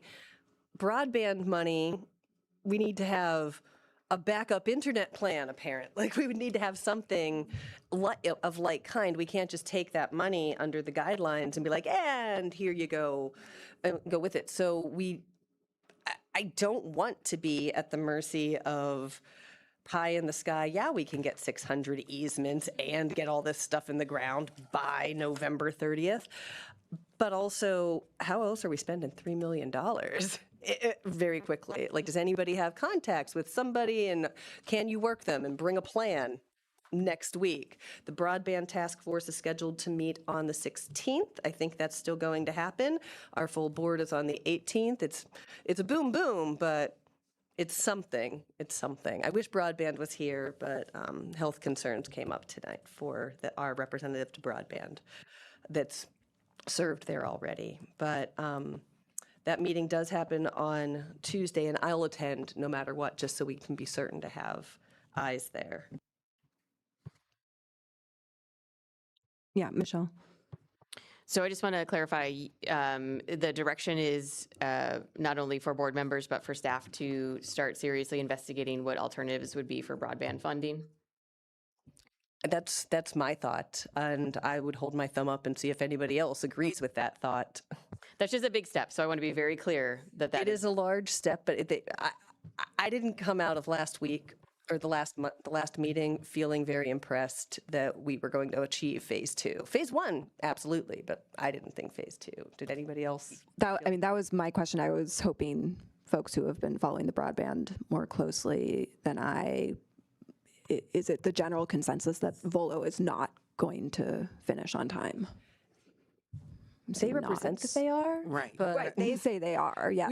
We have the chair of the broadband committee back here. I'm not going to call her forward unless she must, but because I don't think we're ready to say, I don't think the committee's ready to say absolutely they can't. Volo represents they can.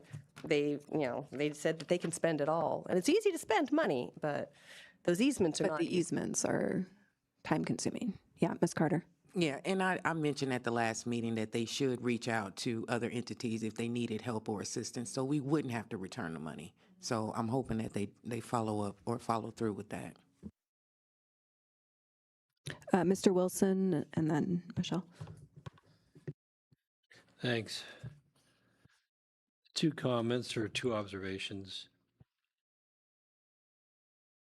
I personally have not seen evidence how Volo is going to spend $6 million in basically 3.5 months.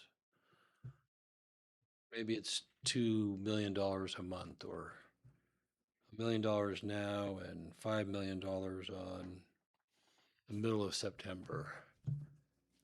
And what I would expect Volo, whatever they say they can do it, I'd like them to prove that they can do it.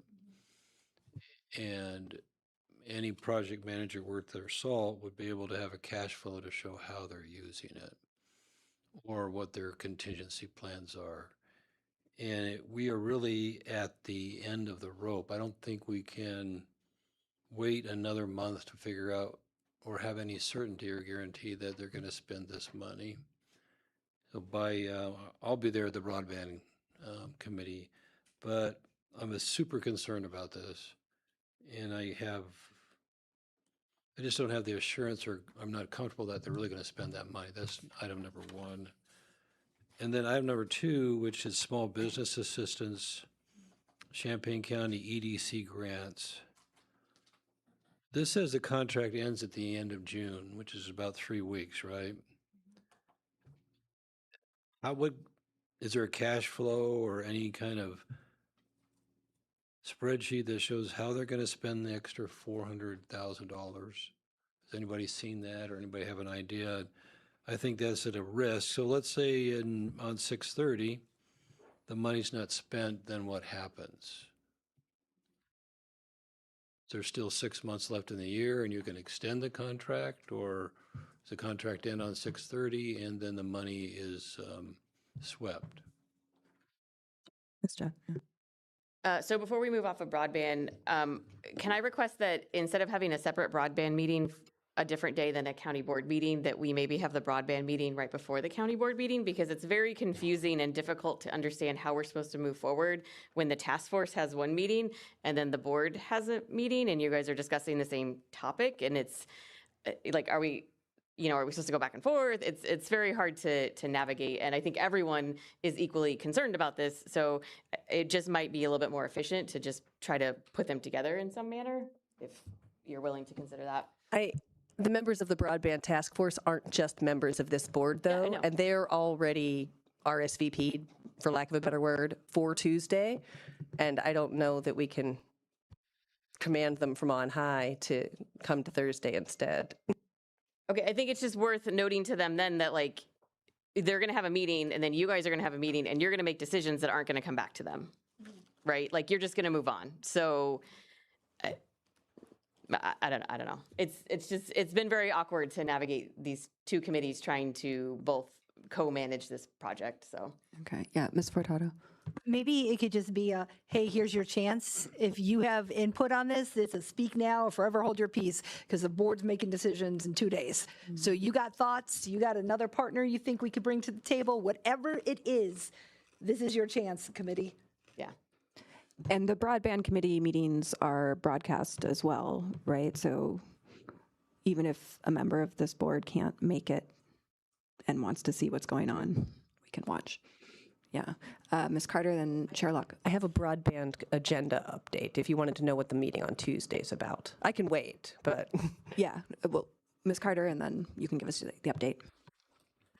I'm very disappointed about this program for small business owners. For one, it was the last program to get rolled out. For two, because of personal opinions, they were isolating meetings and not calling everybody into the meeting, where I felt like me and Dr. Storr had meetings, had lunch dates with different business owners to that could use that money. There were so many businesses during the pandemic that went out of business that could have used a hand up, and because of the slow motion of this board and how they put this program together, I just feel like it's a flop. And it's really sad because I know for a fact that there were a lot of businesses that could have used these funds, and because of this situation, it looks like what's going to happen.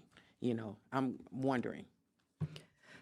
So I think we're sort of on broadband, so I want to finish that up, but let's come back to. You just mentioned the small business program. Yeah, So I know we've been going back and forth, so let's try to take one at a time. And I think it's called accountability. There's nothing wrong with accountability. Okay, yes, so we're Ellie? going to talk about Okay. the small business after we're done with broadband, just to kind of keep us in order here.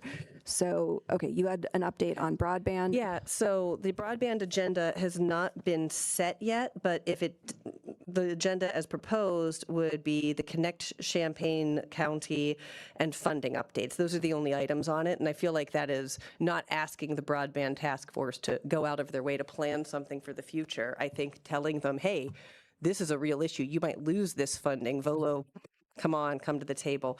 I do have information about the EDC loans as well, so I'll do that whenever you tell me. Okay, so is there anything else on broadband at this point? On broadband? Okay, yeah, Ms. So Carter. at the end of when Zolo got the approval, the night when we were leaving out, and I shared this at the meeting, you were not there, so I will share it again, that there were other people that was there that were not confident in them getting this done. And that was mentioned at the start of this. So I would hope that Volo would maybe, reach out and, maybe to some of the people that attended that meeting, just to see that we can get this done. So I'm hoping that they collab together. Anything else on broadband? Okay, let's go back to small business. Chair Locke, you had something to add? I share your thoughts, Ms. Carter. I think that the small business grant absolutely should have gone out way, way, way sooner, because who is it helping now? Also, I've spoken with with Carly McCrory, and she assures me that what they've spent money so far, and they could spend everything. That's why there's 103,401 available to spend, because they actually have spent down the 400 to this much. The supporting documentation just hasn't come in. They could spend all of this, or they could give it back to us for reallocation. Same limitation, if we take back the money that was for a low hurdle grant, we have to have a partner that's willing to do something similar. And do we have one of those sitting around? Or do we, while very angry at them for the speed, and I can't even count the dozens of emails that Executive Summers and I sent to them over the last year and a half saying, wait, let's go.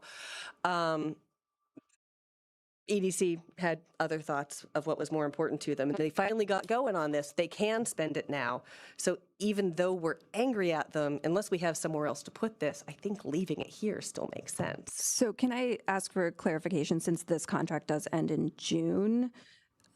If they don't spend it by June 30th, then we would still have time to reallocate it, right?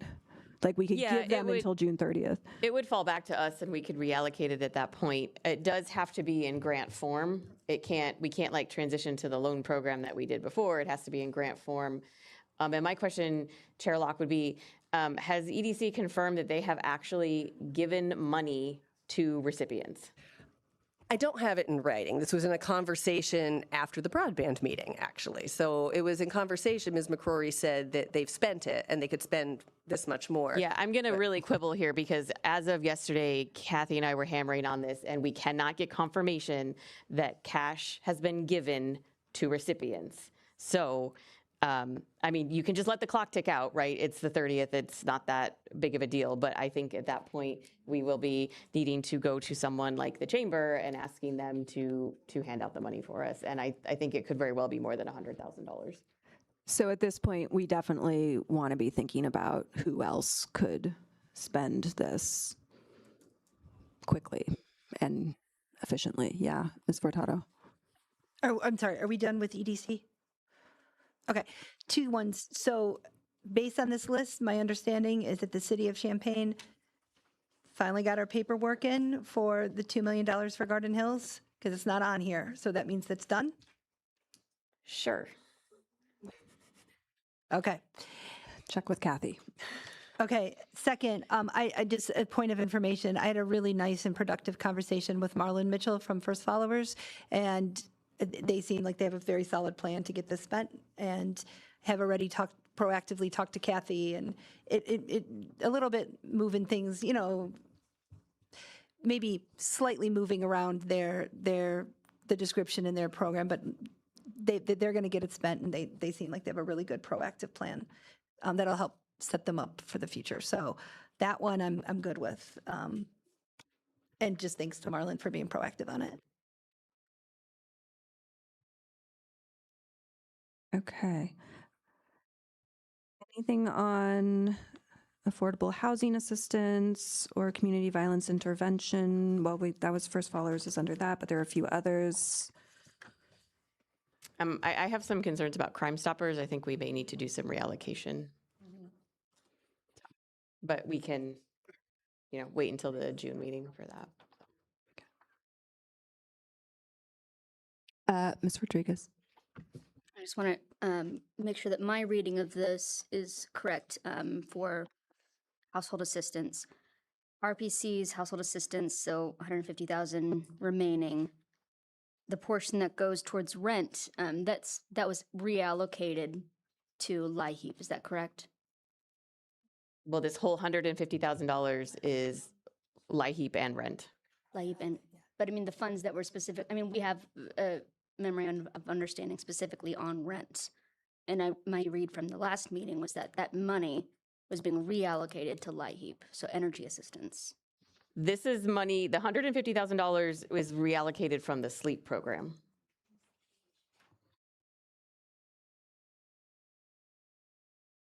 Okay. And last we checked in earlier with Lisa Benson and they project to have all of that spent, I think, by the end of October.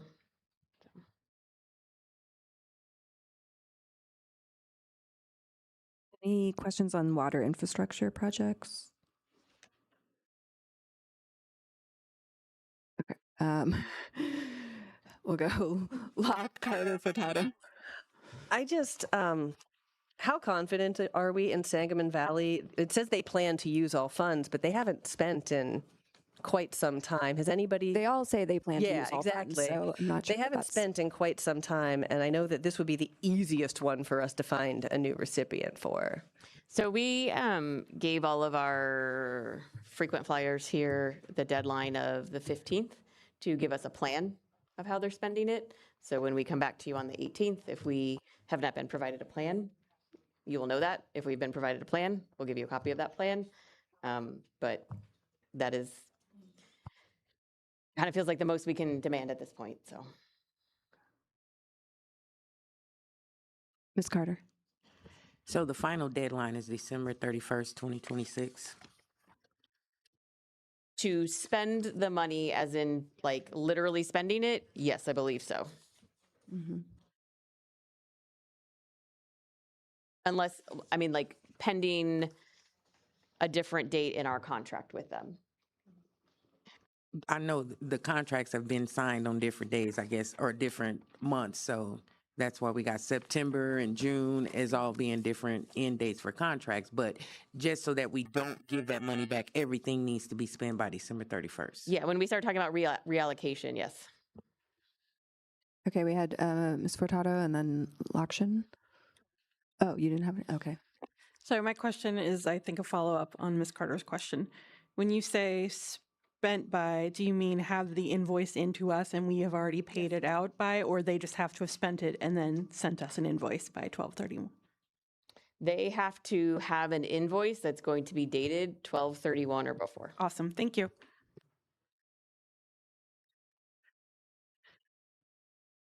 Any further discussion on any of the ARPA funds?